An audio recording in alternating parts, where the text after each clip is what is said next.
Hey guys, what is up and welcome to a new League of Legends video. So one thing I love making in terms of videos are tips and tricks for various champions, and with Ekko being out for a few weeks now, I feel like it is time to make a video for him too. Some of the tips I will be talking about are going to be quite simple, while others will be much more complicated. So the first tip I will be talking about is what I call the stealthy W. This one is to help you land your W much better, especially in the laning phase, since a lot of people do complain about his W being so difficult to land because it's just so easy to see coming. But I think I found a pretty cool way to land your W much easier. So the main goal of this tip is to not let the enemy opponent see the wind up animation of your W where you have the little ghost thing throw the ball. So one way I like to do it is going behind this wall you see right here, or the one on the other side, because here when you cast your W, the opponent has no vision of you, they don't know you're casting it, they probably think you're just going to ward or check something, but then out of nowhere you see the W fly at them and they have very little time to react since they don't see the initial cast animation. But let us switch the view to see how it looks like when it is done to you. The main thing to remember when doing this trick is that the minion waves are somewhere near the middle of the lane, because if they're too far up and they'll see you go behind the wall, then this trick does not work. So here you're gonna see it come out of nowhere and I have very little time to react. And this is why I really like this trick. But this of course can also be done from bushes as long as it is not warded. Just start the W cast animation within the bush, but make sure not to be too aggressive as you come out of the bush. You want to start going aggressive with your E on the opponent as the W starts flying to the location. Because if you cast your W and then E out of the bush right away, the opponent is gonna know something is up since you seem so aggressive out of nowhere. So you want to wait till the W is flying and then go for the aggressive move, just so you don't arouse any suspicion. And once again, let us see how it looks like when the trick is done to you, and you're gonna see once again, you don't have a whole lot of time to react, especially when the opponent doesn't make it too obvious when they come out of the bush.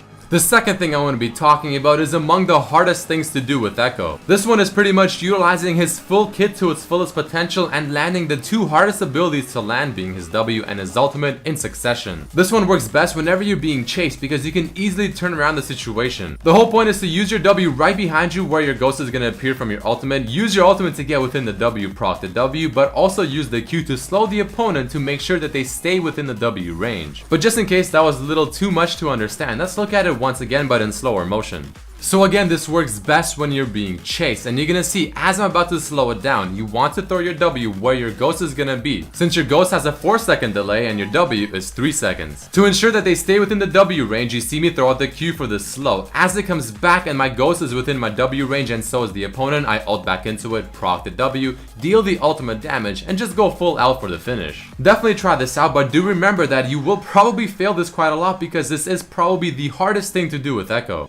And the next trick I'll talk about is escaping your opponents easier with the auto attack portion of your E ability, while utilizing the W for vision. But before I go into that, there's something else I have to cover first. To make this trick as efficient as possible, you have to do a form of animation cancelling on Ekko, which you just saw me do there using the E ability to cancel the animation of the wind up time for W. It doesn't save a whole lot of time, but any second matters, especially when you're being chased. And here's how it would look like normally if you use the W first and then use the E after. So you can see it's definitely a bit slower, but to better visualize how much slower it is, let's put them side by side. The left side is going to be the animation cancelling one where you use your E and then the W right after. And you can clearly see that I get within the area of my W and the bush much faster on the left side than I do on the right side. Every single even half a second that you save matters. So going back to the actual trick, what you want to do is again use your E and then the W right after on a location, but you have to time it so that as you use it on a jungle camp that you want to escape to, your E ability doesn't run out. This is a bit more difficult now than it was a patch ago because the W does not give vision until it actually begins flying over to the destination. So this probably is the most efficient way of doing it, but also very difficult. The timing is very precise, but if the opponents are somewhat far away from you and you're not too scared of them catching up, you can then of course do it the easier way by just using the initial part of the E to roll through the wall. But this trick is to help you if the opponents are quite close to you and you have to make as much distance as possible from them, as soon as possible. Using the initial roll from the E to create more distance between you and your opponent that's chasing you, and using the second part of the E to go over the wall to make the juke. But those are the 3 tips I want to talk about in this video, guys. Some of them are again pretty complicated, but some of them not as difficult. If you guys did enjoy this, please do throw in a like in the video, share it with your friends, and if you would like me to, I can make more tips and videos for Ekko. But in the meantime, I thank you for watching. Please don't forget to check out my other videos as well. Follow me on Facebook and Twitter, and I'll see you guys for the next video. Peace.